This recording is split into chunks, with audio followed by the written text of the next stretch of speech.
잠언 1장 13장 4절 말씀입니다. 잠언 13장 4절 말씀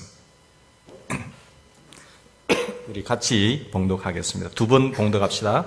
게으른 자는 마음으로 원하여도 얻지 못하나 부지런한 자의 마음은 풍족함을 얻느니라. 게으른 자는 마음으로 원하여도 얻지 못하나 부지런한 자의 마음은 풍족함을 얻느니라. 아멘. 사람이 살아있다고 한다면 소원 없는 사람이 있겠습니까? 살아있는 사람들은 다 소원이 있는 줄 압니다. 여러분 소원이 무엇이세요? 10초 안에 말할 수 있어야 그것이 자기 소원입니다. 무의식 중에 튀어나오는 것, 그것이 진정한 소원이죠.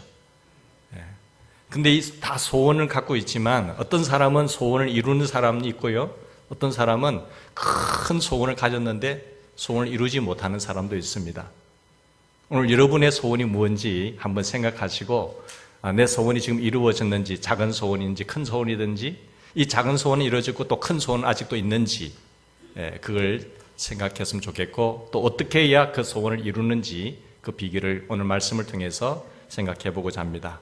자, 내가 하는 일이 잘 되면 좋겠고 우리 자녀들이 잘 풀렸으면 좋겠다라고 하는 소원이 있잖아요.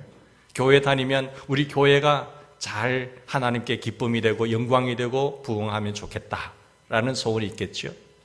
우리 국가도 우리 이민족도 주 안에서 통일이 되었으면 좋겠다라고 하는 그런 통일의 어떤 비전, 그런 것이 있습니다. 눈물과 한이 있는 이 민족을 통일되었으면 좋겠다라고 하는 소원이 있죠. 대통령이 오늘 10시에 그 담화한 내용을 제가 잠시 봤는데, 왜 어제 안 했느냐 하니까 오늘 하더라고요. 북한은 혼자 결정하는 것이 아니라 또 과정이 있기 때문에 거기서 요청 사항에서 오늘 같이 발표를 했으면 좋겠다 해가지고 발표를 하더라고요. 제일 큰 문제는 뭔가 하니까 북한도 비핵화한다는 그런 뜻은 지금까지 많이 소도가 있기 때문에 미국도 소도겠죠. 북한도 미국 못 믿겠고 미국도 북한 못 믿겠고 하는 것이 그게 가장 큰 고리더라고요. 근데 서로 소통의 문제에 있어서 오해를 하다 보니까 내가 핵을 포기하면 거기서 체제를 보장하겠느냐는 거지. 그게 미심 찍어서 못 이겼다고. 미국도 너희들 지금 포기한다 해놓고 포기하지 않았느냐, 하지 않았지 않느냐. 그걸 내가 뭘 믿고 하겠느냐. 나는 다른 대통령과 다르다 하면서 그렇게 자꾸 갈등이 있더라고요. 그걸 풀어주는 역할을 이제 하고 다시 확인해주고 이것도 맞다. 이것도 완전한 비핵화를 한다. 이것도 완전히 한다면 어제도 만났는데 통일을 내가 경제적인 지원과 체제를 보장하겠다라고 하는 그런 확신, 두 가지가 이게 맞아 떨어져야 될 줄 압니다. 그럼 구체적인 협상 속에서는 다뤄져야 되겠지만 그 원론적인 입장에서는 두 분이 뜻을 공유한 것 같고 다시 그대로 정상회담을 한다고 미국에서 발표를 했더라고요. 자, 이런 소원, 우리 백성들의 소원, 이 민족의 소원, 짧게는 작은 것, 가정으로 비롯해서 개인으로 비롯해서 크게 이 민족의 전체적인 우주적인 소원까지 우리는 담아서 계획하고 노력을 하는 것을 보게 됩니다. 사실 살아있는 사람이라고 한다면 소원이 있다는 점에서는 다 같습니다. 그러나 내 소원을 이루는 사람도 있고 못 이루는 사람도 있다는 점에서는 서로 다르죠. 그래서 어떤 사람은 항상 큰 꿈을 거창하게 말하는데 지나고 보면 꿈이 이루어진 게 하나도 없어요. 근데 어떤 사람은 그렇게 말하고 떠벌리지는 않는데 삶을 살면서 삶을 지나보면서 세월이 흐르면서 그 꿈이 다 이루어지는, 본인도 알고 옆 사람도 아는 것을 보게 됩니다. 그렇다고 한다면 어떤 사람은 소원을 이루지 못하고 또 어떤 사람은 그런 소원을 이룰까요? 완성시키면서 성공자로 남을까요? 그 소원을 이루는 비결이 무엇일까요? 여러분 오늘 본문 말씀을 보면 소원을 이루는 비결이 분명히 하나님 말씀에 나와 있습니다. 분명히 제시되고 있는데 오늘 본문에 보면 게으른 자는 마음으로 원하여도 그리고 얻지 못하지만 부지런한 자의 마음은 뭐 한다고요? 풍족함을 얻느니라 했습니다. 여기 보면 마음으로 원하는 것이 뭡니까? 소원이죠. 비전이죠. 자기의 바람이죠. 근데 마음으로 원하는 그 바를 이루는 사람도 있고 그 소원을 성취시키는 사람도 있고 성취시키지 못하는 사람도 있습니다. 근데 그 소원을 이루는 비결이 뭡니까? 근면입니다. 근면. 소원을 이루는 비결을 결론적으로 말한다면 먼저 근면이라고 말하고 싶습니다. 부지런하면 소원을 이룬다. 이 근면은 꿈을 이루는 비결이에요. 이 아무리 많은 것을 내가 바라고 소원하고 있다고 하더라도 근면 없이는 이룰 수가 없다는 것이죠. 이것은 솔로몬 왕이 그 아들 세자가 선한 왕이 되도록 하기 위한 그 잠언, 전에도 없었고 이런 지혜가 후에도 없는 이 지혜자의 솔로몬을 통해서 주신 하나님의 말씀입니다. 잠언서에 일관되게 흐르는 그 삶의 그 일관된 교훈이 뭔가 하면 부지런해야 된다는 것을 말씀하고 있습니다. 오늘 본문에도 나와 있지만 잠언 10장 4절에도 보면 손을 게으르게 놀리는 자는 가난하게 되고 손이 부지런한 자는 부하게 되느니라. 게으르면 가난해지고 부지런하면 부해진다는 것입니다. 가난한 사람들은 다 게으르다고 말할 수는 없겠죠. 몸이 아파서 가난할 수도 있겠으니까요. 그리고 또 내가 선하게 정직하게 바르게 살려고 하는데 구조적인 악 때문에, 선진국은 그것이 좀 작겠지만 후진국일수록 구조적인 악이 있어요. 그래서 같이 잘못된 방법으로 가야 부자가 될 수 있는데 그렇지 못하는 방법들, 악한 구조적인 악 때문에 정직하게 살다 보니까 손해를 보게 되고 또 박해를 받을 수가 있지 않습니까? 그런 적폐, 잘못된 관행들을 끊어버리는 것이 사회의 선진국으로 가기 위한 한 방법이죠. 이런 잘못된 관행들이 계속해서 누적된다고 한다면 그것은 사회의 발전도 없고 국가의 미래도 없는 것입니다. 누군가 한 번은 그것을 끊어야 되고, 그리고 그것이 단절될 때에 정직한 사회, 바른 사람이 성실하게 노력한 대가만큼의 수익을 얻는 것이 민주주의 사회고 정직한 사회고 잘 사는 사회고 행복한 사회가 될 수 있다는 것입니다. 부지런하면 부해진다는 것은 사실입니다.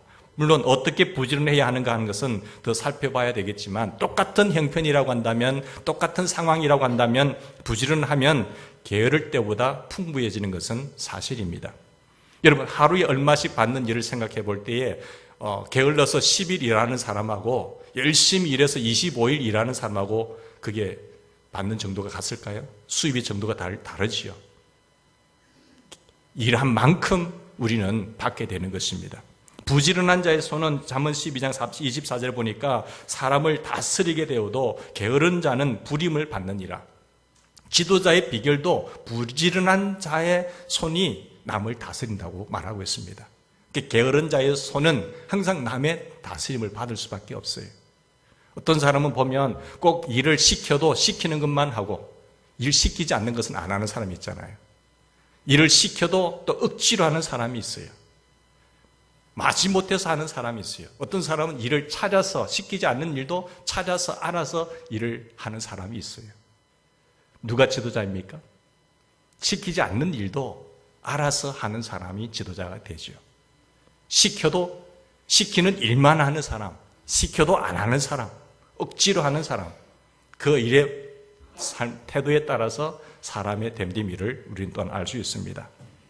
게으른 사람은요, 시키는 일도 하지 않아요. 하더라도 억지로 하죠. 그러나 부지런한 사람은 자기도 일을 열심히 하지만 또 다른 사람을 부리게 되는 것을 보게 됩니다. 사랑하는 여러분, 부지런한 자의 경영은 잠언 21장 5절에 보면 풍부함에 이를 것이나 조급한 자는 궁핍함에 이를 따름이니라. 부지런한 사람은 무엇을 경영해도 또 풍부해지지만 조급한 사람은 궁핍해진다라는 것이 오늘 본문의 말씀입니다. 첫째, 부지런하셔야 돼요. 두 번째는, 그러나 이런 근면, 성실함이 전인적으로 해야 됩니다. 육체적으로도 부지런해야 되고, 그리고 정신적으로도 부지런해야 되고, 영적으로도 부지런해야 됩니다. 한쪽으로만 치우쳐서는 안 돼요. 전인적 근면을 이야기하고 있습니다. 여러분, 우리가 소원이 구체적이 될 때에 그것이 목표가 됩니다. 내 소원은 이것이다. 그것을 목표로 하고 달려가게 되는 것이죠. 목표를 이루기 위해서는 몸도 부지런하셔야 돼요. 뿐만 아니라 정신도 부지런해야 되고 내 영적인 컨디션도 부지런해야 됩니다. 이런 근면이라고 하는 것은 물방울이 바위를 뚫는 것 같아요. 한 번으로 끝이지 않고 그것이 불가능 일 같이 보이지만은 계속해서 한 곳을 계속적으로 지속적으로 떨어뜨리면 결국 물방울이 바위를 뚫습니다. 그게 비결이죠. 단기적으로 보면 물방울이 바위를 절대 못 뚫습니다. 그렇지만 지속적으로 계속해서 중단하지 않고 한다고 한다면 그 불가능한 일도 가능하게 된다는 것이죠. 집중해서 노력하면 반드시 승리하게 된다는 것입니다. 몸이 부지런한 사람은, 이 전인적 근면을 말할 때 몸이 부지런해야 되죠. 몸이 부지런한 사람은 건강하죠. 꾸준히 운동을 하면요, 지방간도 없어져요. 탁해진 혈액도 맑아져요. 그리고 몸도 가벼워진다고 말합니다.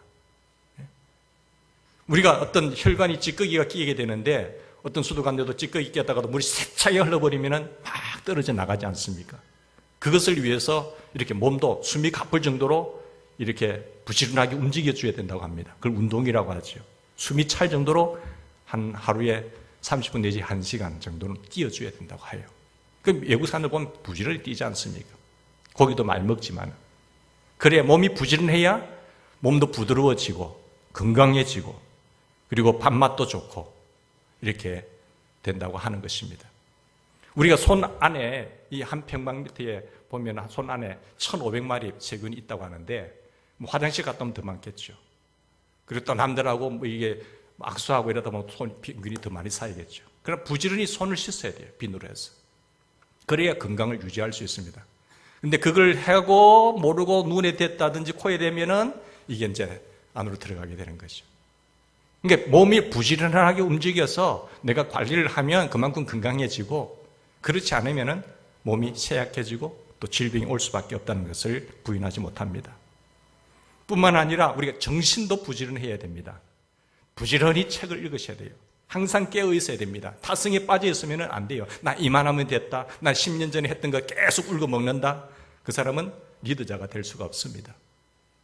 리더자로 세울 때에서 제일 중요한 것은 그 사람의 지금의 상태가 아니라 얼마나 근면성을 가지고 있느냐를 보고 체크하셔야 돼요. 신앙생활도 마찬가지겠죠. 열심히 하는 사람이냐, 부지런한 사람이냐, 아니면은 계속해서 가만히 있는 사람이냐. 그거에 따라서 완전히 주변이 달라집니다. 열심히 책을 읽고 또 읽은 것을 생각을 해야 되고 읽은 것을 생각할 뿐만 아니라 토론해야 되고 방향을 정하고 실천해야 되겠죠. 이게 정신이 건강한 사람입니다. 어떤 분야에서든지 잘하는 사람들이 있으면 찾아가서 한 수 배워야 되잖아요. 내가 잘하는 거 있지만 또 내가 못하는 것이 있기 때문에 내가 부족한 것은 그 분야의 전문가를 찾아가서 배워야 됩니다. 그래야 다방면에 이렇게 정신적인 능력이 있게 되죠. 그리고 배울 뿐만 아니라 실천을 해야 건강한 사람이 됩니다.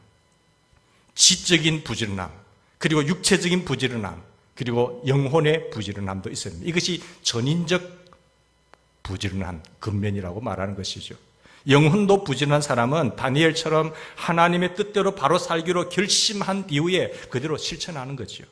때로는 그에게 핍박이 오고 박해가 있어서 그리고 이렇게 기도하는 사람은 다니엘처럼 이렇게 사자굴에 던짐을 받는다고 하더라도 하나님의 뜻을 정하고 성실하게 나가는 것이죠.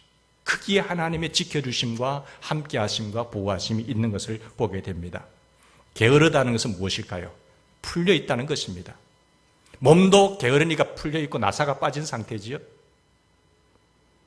정신도 나사가 빠져있으니까 어떨까요? 정신이 빠져있는 거죠. 야성적인 어떤 그런 것이 없고 그냥 되는 대로 되겠지 하면서 살아가는 사람이죠. 영혼의 나사가 풀리면 신앙생활도 대충대충 해요. 열심을 품고 나가는 것이 아니라 이 정도는 하면 되지, 나는 구원은 받았어. 그렇게 영혼의 나사가 풀려 있는 것입니다.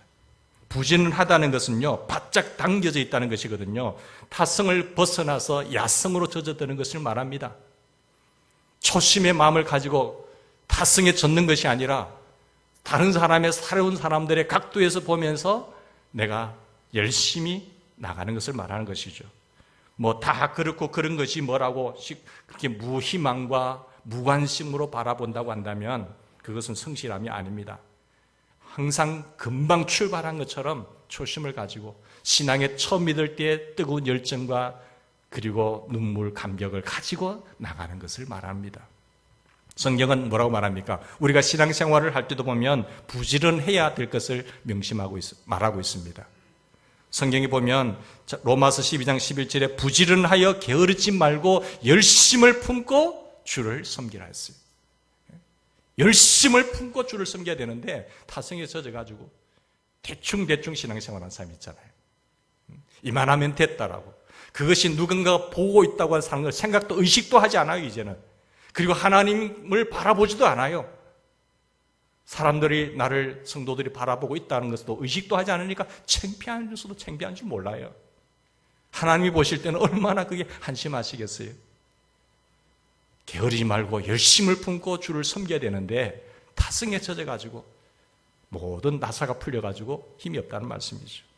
너희가 더욱 힘써 믿음의 덕의 지식의 절제를 절제의 인내를 인내의 형제 우애를 형제 우애의 사랑을 더하라고 베드로후서 1장 5절 이하에 말씀하고 있습니다. 신의 성품에 자꾸 자라야 되는데 세월이 흐름에도 불구하고 예수님을 닮아가지도 않고 성령 충만하지도 않고 열매도 없다고 한다면 왜 그럴까요? 이게 타성에 젖어서 게으름 속에 있다는 것이, 게으름의 악이 나에게 존재한다는 것입니다. 너희로 우리 주 예수 그리스도를 알기에 게으르지 않고 열매 없는 자가 되지 않게 하려니와 이런 것이 없는 자는 맹인이라 멀리 보지도 못하고 그의 옛죄가 깨끗하게 된 것을 잊었느니라. 그러므로 형제들아 더욱 힘써 너희 부르심과 택하심을 굳게 하라고 했습니다. 우리를 부르시고 우리를 택하신 하나님의 선하심과 목적을 이루기 위하여 더 굳게 세워 힘써 나가라고 말씀하고 있지 않습니까? 신앙생활의 모든 방면에서 우리는 점점 더 자라야 될 줄로 믿습니다. 진보하도록 부지런하셔야 돼요. 내가 초심 신앙생활의 첫 생활의 그 모습보다도 세월이 흐르면 흐를수록 더 열정과 하늘나라에 가까우면 가까울수록 우리는 더 마지막 진보를 다해서 올인하셔야 돼요. 열심히 달려오다가도 이제는 쉬어야지, 이제는 그만둬야지가 아니라 끝까지 굳게 하고 달려가는 우리 모두가 되기를 바랍니다.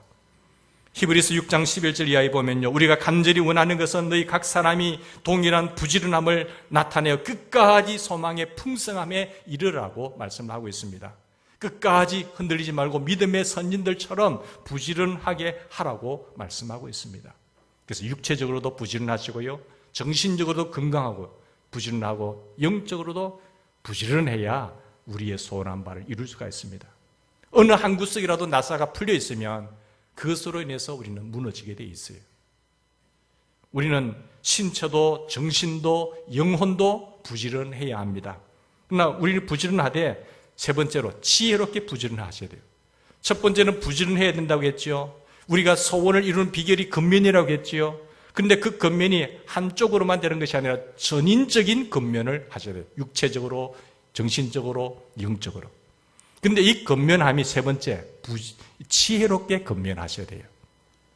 우리는 부지런하되 지혜롭게 부지런해야 되는데 어리석게 부지런하면 우리의 몸도 망가지고 정신도 망가지고 영혼도 망가집니다. 예를 들어서 우리의 몸에 부지런한 정도를 지혜롭게 해야 되는데 내가 할 수 있는 것은 20kg 들 수 있는 거예요. 그런데 무리해서 50kg, 60kg 든다. 그럼 쓸데없는 부지런함이죠. 그러면 반드시 탈이 나게 되겠지요. 나는 요 정도 먹어야 되는데 더 많이 먹게 된다. 그러면 쓸데없는 부지런함이죠. 그러면 탈이 나잖아요. 적당하게 나에게 맞춰서 처음에는 작게 시작했다가 점점 더 높여나가면서 부지런하셔야 돼요. 만약에 공산주의 이념을 그런 책을 읽는데 부지런하면 어떻게 될까요? 그런 이데올로기에 빠지면 거기에서 열심히 책을 읽고 토론하고 생각하고 묵상하고 한다면 사람 망가집니다. 골수분자가 되는 거죠. 그런 사람 빼져 놓으려면, 이념에 빠져있는 아이들 빼져 놓으려면요 정말 힘들어요. 그들은 그 이념에 잘못된 책을 읽는데 노력을 했고 열심을 냈기 때문에 누가 뭐라고 말을 하더라도 잘 이렇게 변화가 안 돼요. 그래서 자살하지 않습니다. 투신자살 죽잖아요. 우리가 하루에도 보면은 여러 가지 좋지 못한 책들을 많이 쏟아져 놓습니다. 그런 정보도 많이 쏟아져 놓습니다. 그런데 그것을 계속해서 다 받아들이게 되면, 그리고 그것을 계속 읽는다고 한다면 내 정신은 완전히 망가져 버려요. 뿐만 아니라 우리 어떤 영적인 이단들 보세요. 이단들 속에서 처음에는 괜찮다가도 거기에서 성경 공부하게 되고 거기에 빠져서 토론하게 되고 기도하게 되고 열심을 내다보면 잘못된 열심을 내다보니까 지혜롭지 못한 그 열심이 그 영혼을 망가뜨리는 겁니다. 거기서 한번 빠져낸 사람들을 끄집어내려면 얼마나 힘든 줄 아세요? 땅을 치고 통곡을 해도 안 돼요. 그래서 우리는 근면하되 지혜롭게 근면하셔야 돼요. 우리가 지혜롭게 부지런하게 산다는 것은 좀 더 구체적으로 어떤 말일까요? 어떤 뜻일까요? 지혜롭게 근면한다는 것은 구체적으로 첫째로 잠언에 보면 하나님을 경외하는 것이 지혜의 근본이라고 했습니다. 하나님을 경외하는 것이 지혜의 근본이고 지식의 근본입니다. 하나님 없이 부지런해서 내 마음의 소원을 이룬다고 해도 그것은 결국 전도서 기자처럼 뭘까요? 헛되고 헛되니 헛되고 헛되도다. 하나님과 연결되지 않고 하나님과 연결되지 않는 모든 성공과 소원, 성취가 된다고 하더라도 그것은 아무런 의미가 없어요. 하나님 없이 많은 돈을 모았다고 해봅시다. 하나님 없이 연결되지 않는 상태에서 뭐 좋은 권력과 권세를 가졌다고 해보십시오. 무슨 의미가 있으세요? 하나님의 심판대 앞에 섰을 때 아무런 가치와 의미가 없는 거예요. 그것은 헛된 부지런함이에요.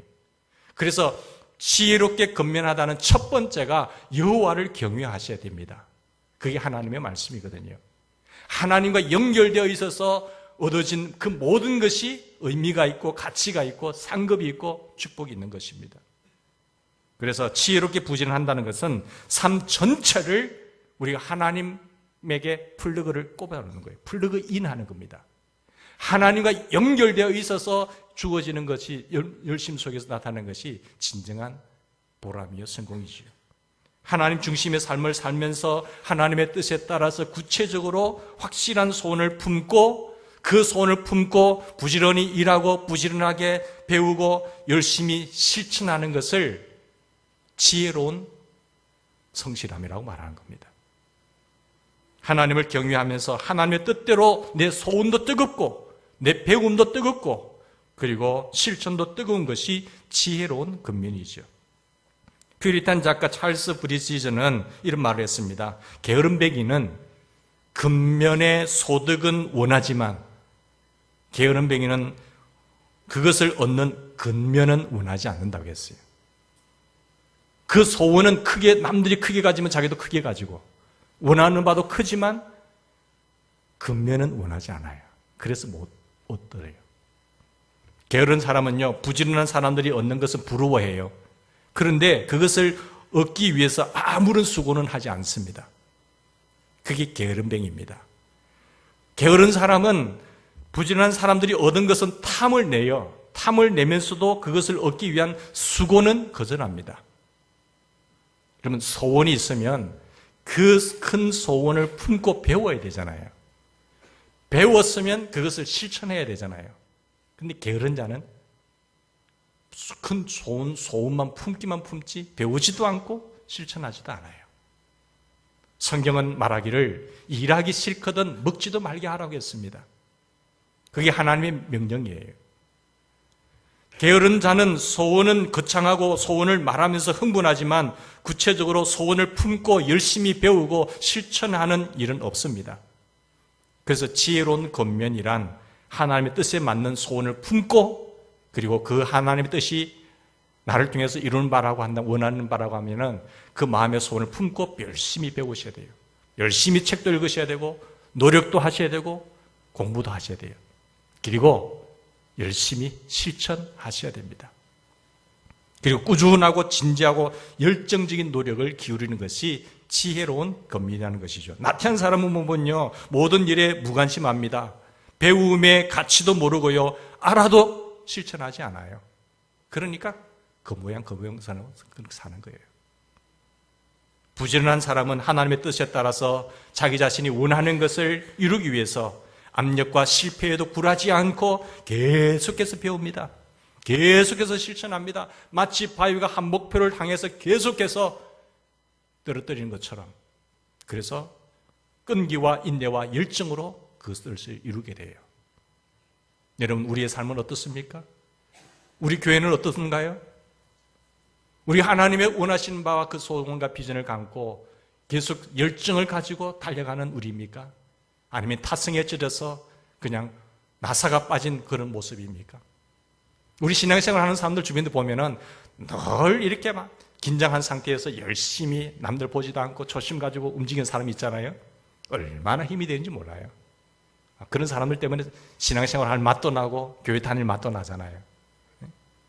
그런 사람들이 있기 때문에 하나님은 교회를 세워가시고 하나님 일을 하시는 것 같아요. 80대 20 법칙이 있잖아요.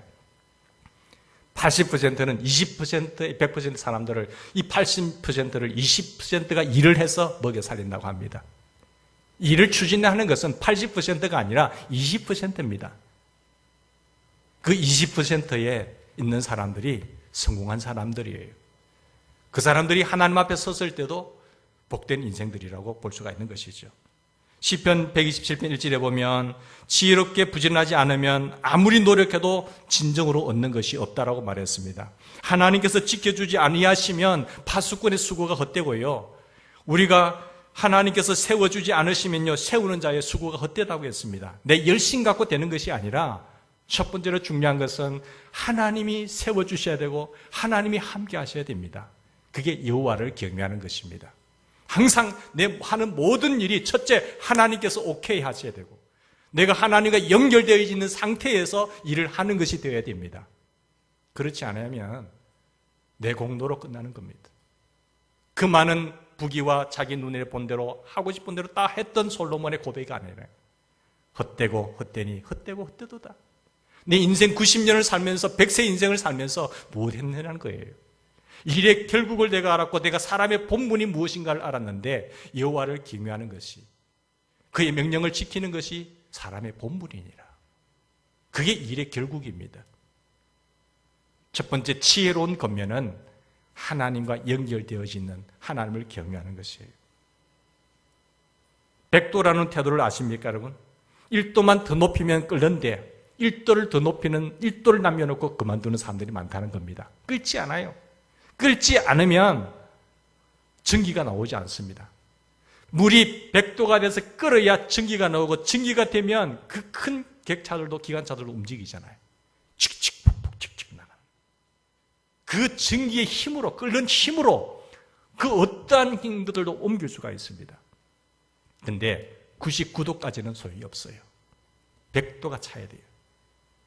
성취의 복, 본능의 복, 형통의 복이라고 하는 것은 100도를 향해서 끓어야 힘이 나온다는 것입니다. 1도만 더 올리면 되는 것이죠. 여러분 공부할 때 100도입니까? 아니면 90도입니까? 일을 하실 때 100도입니까? 아니면 99도입니까? 취업 준비할 때, 직장 생활할 때, 사업을 할 때도 100도입니까? 끓고 있습니까? 아니면 95도입니까? 우리가 모든 일을 할 때도 100도에 끓는 인생이 될 수 있기를 바랍니다. 대부분의 사람들은 일찍 포기하죠. 조금만 더 하면 되는데 포기해버리죠. 이거 안 돼. 자기 관점에서 불신하게 되고 중단해버립니다.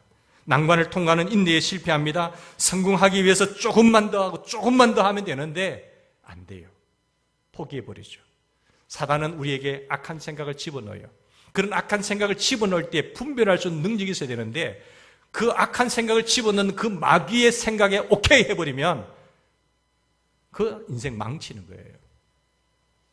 이게 성령의 생각인지 하나님의 생각인지 마귀의 생각인지를 분별해야 되는데 분별력이 없단 말이에요.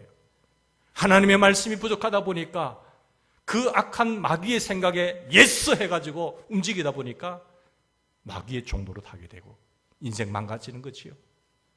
사단은 성령께서도 하루에도 수십 배 어떤 생각들이 와요. 그래서 우리의 무릇 지킬 만한 것보다 무엇을 지키라고 했습니까? 내 마음을 지키라고 했어요. 내 마음에 주님이 계시지만은 이 성전이 너무나 더러워서 집에는 더러운 데 들어가는 거 먼지 쓸까봐 발도 이렇게 하면서 우리 집 정리도 안 했는데 목사님 신방 올까봐 아니 누군가가 막 도시가스에서 온다 하더라도 대충 정리해 놓잖아요. 근데 내 마음에 주님이 오시는데 이 마음의 성전에 더러운 것으로 가득 차 있다고 한다면 어떻게 하시겠어요? 여러분 보세요. 그래서 내 공국을 받았는데 거기에 바퀴벌레가 하나 더 있어요. 근데 그 바퀴벌레가 있는데 발견하고 바퀴벌레를 걸어가지고 툭툭툭툭 아깝다고 떨어뜨리면서 버리고 이 공국 어떻게 끓인 공국인데 쭉 마시는 사람이 있으세요? 없잖아요. 그런 어떤 먹는 것에서는 그렇게 정결하고 깔끔하면서 내 마음에 죄악이 들어오고 내 마음에 주님이 계신데 불편한 것을 하고 청소도 안 돼 있고 그런 악한 생각들이 가득 차 있는데도 전혀 부끄러움을 느끼지 못하는 사람이 있다고 한다면 그건 안 되는 거예요. 생명의 근원이 어디서 납니까? 마음에서 나와요.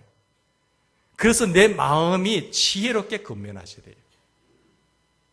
이 마음에 주님을 계시는 게 주님을 항상 바라보면서 주님과 동행하면서 내 마음의 근심과 두려움이 없어져야 되는데 그래야 열매가 맺는데 길가와 같은 씨의 밭은 마음의 상태는요 볼 것도 없고요. 마귀가 와서 씨를 쪼아가기 때문에 기대도 할 수 없고요.